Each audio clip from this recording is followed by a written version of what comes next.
Dear colleague, Mr. Hoch, ladies and gentlemen, well, first, thank you very much for inviting me to come here today.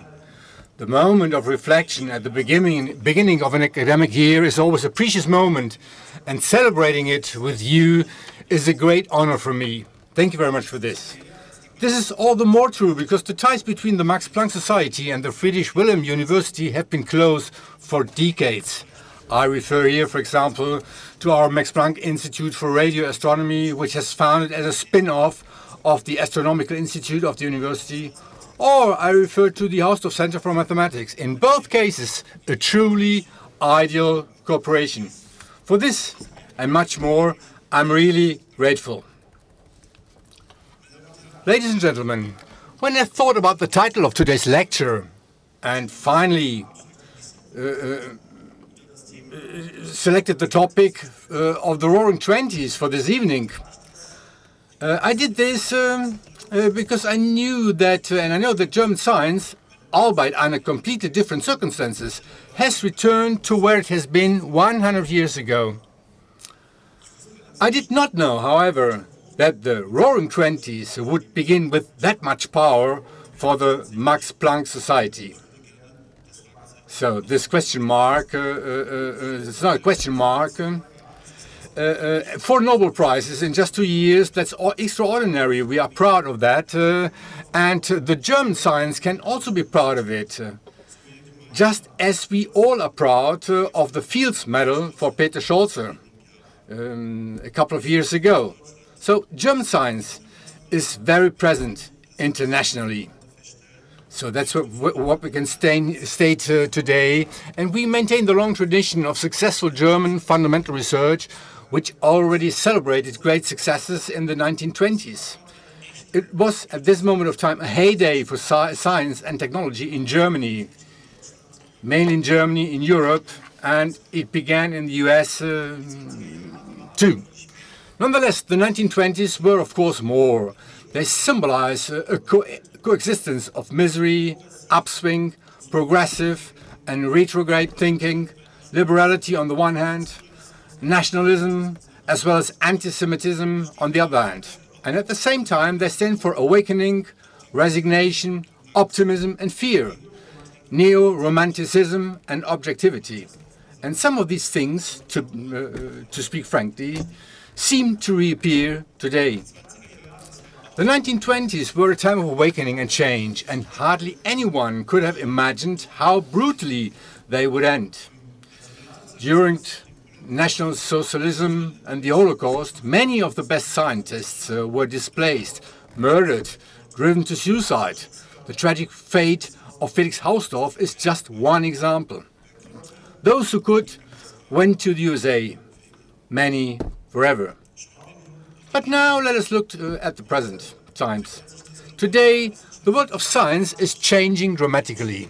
China has become a scientific superpower, and as a result, there have never been more people and capital tied up in research than at present. The reason for this is well known. Science determines our lives and our future as never before. Research is the driver of progress. And the fight against the pandemic clearly showed how important science is. The Roaring Twenties. As it was the case 100 years ago, science today is evolving at an impressive pace. We are experiencing groundbreaking discoveries in close succession. Major industrial changes are just around the corner.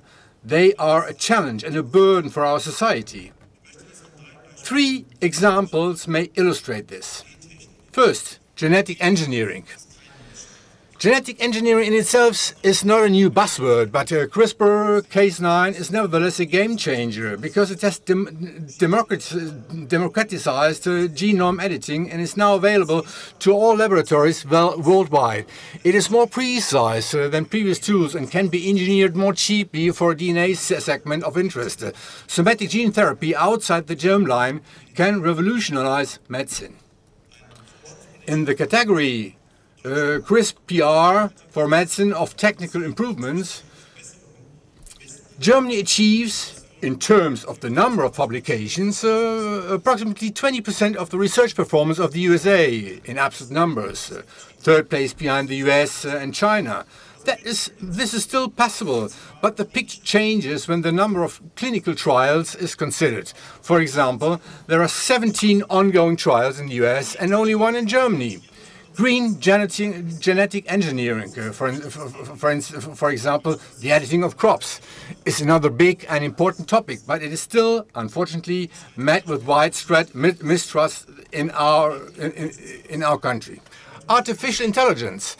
AI experiences a heyday because sometimes decades-old theoretical concepts are now actually encountering big data, and the corresponding computing power is also available.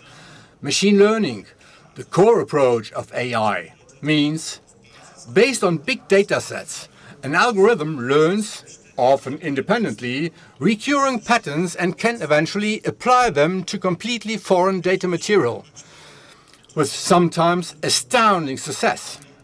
Just one example, AlphaFold, a program from the company DeepMind, today Google, in former times a spin-off of the University of Cambridge, can predict the spatial structure of a protein based only on the amino acid sequence. So the only thing I can say, chapeau, congratulations. So quantum chemistry didn't manage to do it that way.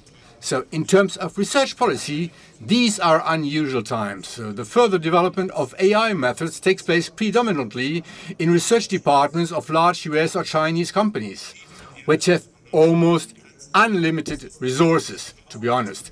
They recruit leading international researchers who are then only available to a very limited extent for universities or other public institutions.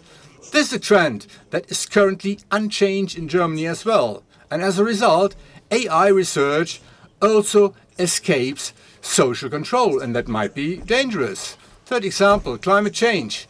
Research has not been asleep here. We all know it. Our youngest Nobel laureate, Klaus Hasselmann, so now today he's more than 90 years old, but he did his modeling already in the 70s, and in essence nothing has changed until today. Science delivered the diagnosis, the therapy is overview, and here too science is demanded as never before. The efficient conversion of light quanta into electric current has been achieved with highly efficient solar cells a long time ago, but now we have to transport and store the electricity. The conversion of electric current into highly energetic molecules that can be transported and stored is the core concern of what we often summarize under the keyword hydrogen economy, but which is essentially called catalysis and electrocatalysis. The goal is a CO2-neutral circular economy that binds green hydrogen to carrier molecules. And I'm sure a few more Nobel Prizes will be awarded. And in addition to scientific success, enormous economic success can be expected. We are well positioned in Germany, as the US Department of Energy recently stated in a report.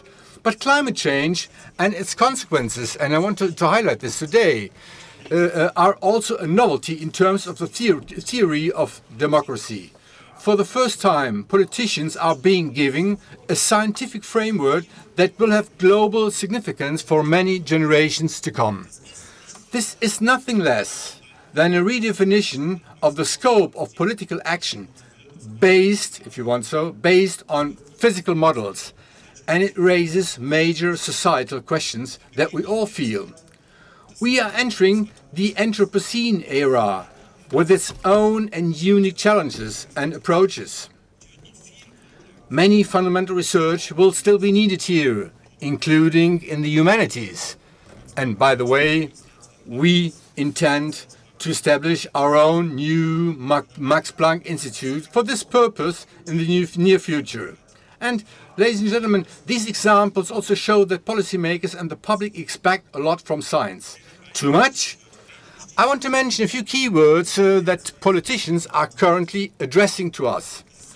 So, first one, science as a part of the missions aimed at coping with major societal challenges.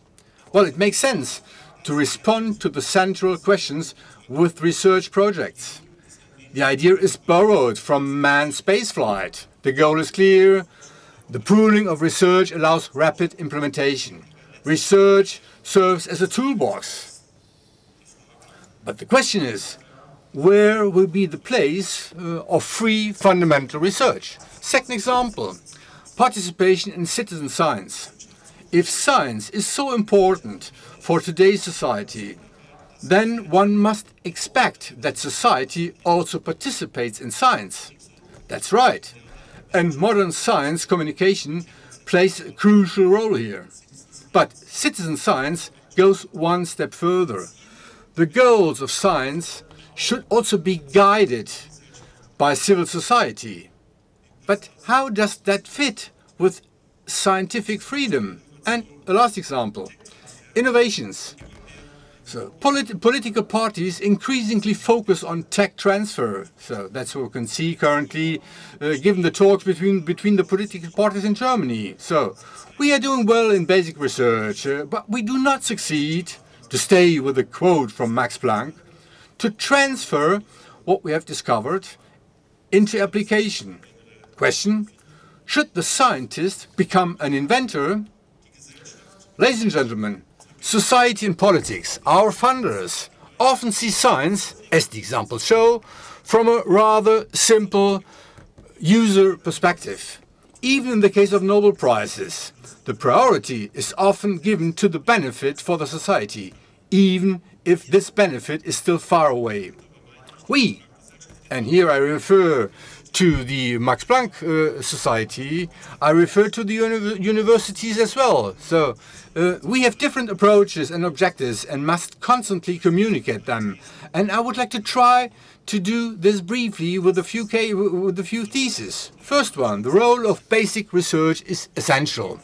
And basic research, from my point of view, has primarily one task: to identify the steepest gradients of knowledge and to follow them in order to expand the disciplinary and interdisciplinary space of knowledge. And in order to ensure this, freedom of science is enshrined in Article 5, Section 3 of Germany's fundamental law. And that's very important to highlight it here too, and organizational structures must be created which also guarantee the implementation of freedom of science internally, ultimately through financially and structurally created freedom for science. So, universities, so the DFG, the Max Planck Society, they are the consequences. And the Max Planck Society is a society for the promotion of science, and that's what we are doing since more than 100 years. It is an association of members. I'm its president, and it is the members who decide whether to take up or abandon scientific fields, whether to appoint people, and what structures we consider adequate for the respective scientific fields. Successful basic research requires perseverance. We all know it. And it's up to us to give our scientists the time they need to realize the breakthroughs they are striving for. And often they need decades to succeed. For us at the Max Planck Society, this is our greatest asset. Confidence, trust in the scientific performance of our members, and based on this, an adequate guarantee of resources for the entire professional life.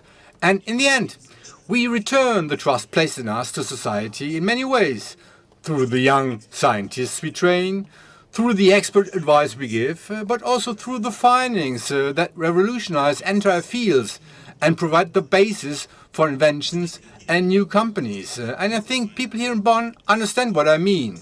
After all, the university's concept for the future is we invest in people, we foster networks, we create impact.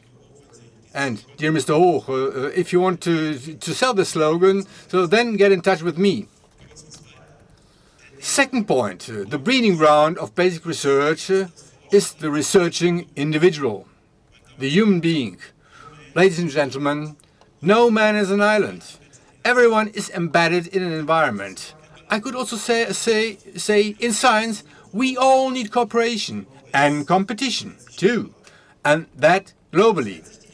Since it is the excellence of outstanding scientists that fuels the basic research systems, we compete for it.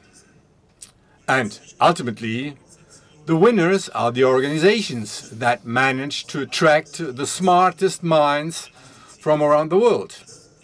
It is, as we all know, a self-accelerating process, because every good appointment, the organization's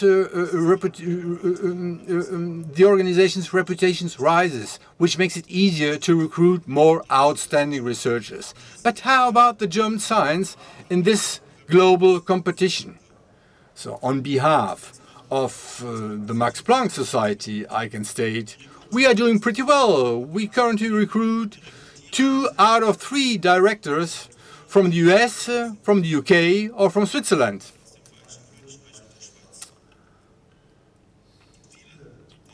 And the large number of recent Nobel Prizes has certainly helped us, and the international standing of the university has also largely improved as a result of the excellence initiatives. Very good appointments are also being made here, and I think you all know that best. You know that best yourself. Nonetheless, on an international level, if you compare the data in Germany, so we have to enlarge, and we all share the same problem. And I called it the dispersed excellence in Germany, which limits our international visibility. Currently, the universities of excellence are located at 10 different sites, if I'm not wrong.